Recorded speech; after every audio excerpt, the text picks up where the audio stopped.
Hello दोस्तों, केना छी अहाँ सब? अहाँ सबके स्वागत करै छी करने ब्लॉग में। तो चलो आइ के ब्लॉग में अहाँ सबके देखाबो जा रहल छी खीरा के रायता बनाबो के एकदम आसान तरीका और देसी तरीका। तो देखियो एते भयंकर गर्मी पड़ि रहल छै, ओहिमे ठंडा ठंडा खीरा के रायता खाय में मजे किछु और छै। तो देखियो एहने अहाँ सबके अगर रायता बनाबो के है तो चलू वीडियो के अंत तक बनल रहब, अहाँ सबके सिखाबै छी रायता बनेनाइ।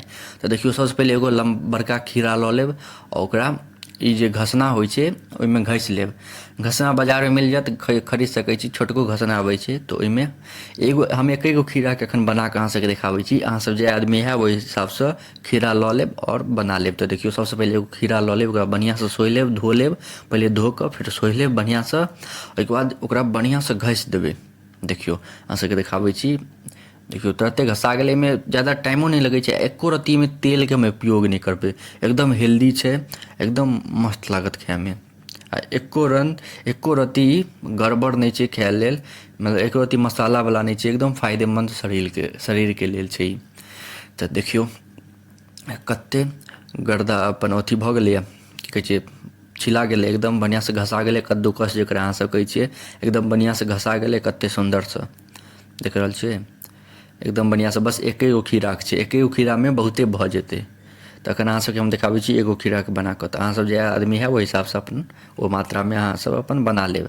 तऽ देखियौ एगो खीराके घसलियै तऽ एतेक भेलै, कतेक बढ़िआँसँ घसा गेल छै। तऽ एनाहिए अहूँसब घसि लेब। आब अहाँ सबके देखाबै छी घसना। देखियौ इएह घसना छै, मार्केटमे छोटो बिकाइ छै, पैघो बिकाइ छै, तऽ अहाँ अपना हिसाबसँ खरीद लेब, ठीक छै ने। तऽ आब चलू एकरा किचनमे लऽ एलियै। आब सब एहिपर सब सामग्री सब देबै। तऽ अहाँ सबके चलू देखियौ घसि कऽ रखा गेल छै। आब अहाँ सबके सबटा सामग्री देखाबै छी की सब लगतै। देखियौ सबसँ पहिले दही एकदम बढ़िआँ पौरल, एकदम बढ़िआँ दही पौरल लऽ लेब। नहीं हैत पौरल तऽ दोकानसँ खरीद कऽ लऽ आयब, ठीक छै। देखियौ कतेक बढ़िआँ छै।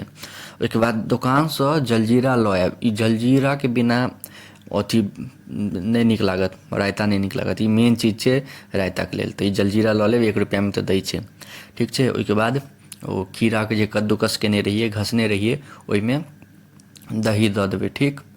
देखियौ ओतेक खीरामे एतेक दही दऽ देबै। आ एहिमे आब मसालासब देबै। ई घरके बनायल गरम मसाला छै। देखियौ ई गरम मसाला छै घरके बनायल। अगर ई जानऽके यऽ जे गरम मसाला केना बनै छै घरपर, तऽ हम एकर ब्लॉग डालि देने छी, अहाँसब जाकऽ जरूर देखब, बहुत नीक लागत।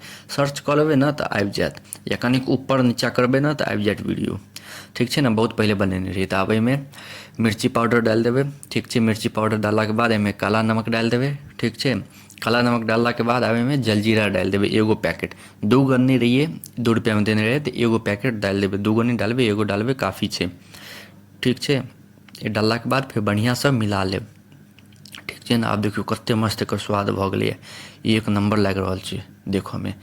खायमे तऽ जबरदस्ते लागत आ पूरा शरीरके एकदम ठण्डक महसूस करायत। एतेक एकदम हेल्दी खाना छै ई। एको रत्ती नहीं एहिमे तेलके यूज केलिए, नहीं कोनो ज़्यादा मसालाके यूज केलिए। देख रहल छियै कतेक बढ़िआँ लागि रहल छै, एक नम्बर। आ अहाँसब एकरा रोटी साथे खाओ, चावल साथे खाओ। एहिमे कनिक और दही दऽ देलिए जे बढ़िआँ लगतै खायमे।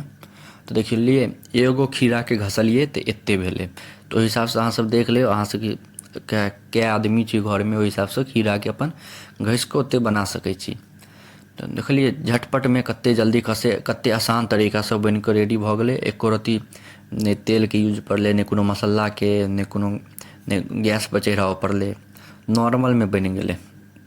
कतेक आसान चीज छै, कखनो बनि जायत। 2 मिनटके चीज छै, 2 मिनटमे बनि कऽ तैयार भऽ जायत। एतेक आसान चीज छै। हम देखलिए कतहु कट्टो नहीं मारलिए, मतलब वीडियोके कतहु कट्टो नहीं केलहुँ। एतेक आसानीसँ बनि गेलै, एतेक जल्दी, बहुत जल्दी बनि जाइ छै। तऽ अहाँसब घरपर एक बेर जरूर ट्राइ करब, बहुत नीक बनत। आ एकरा रोटी साथे खाओ, चावल साथे खाओ, छुच्छे खाओ, जेना खायके यऽ खाओ, एकदम चटपटा लागत।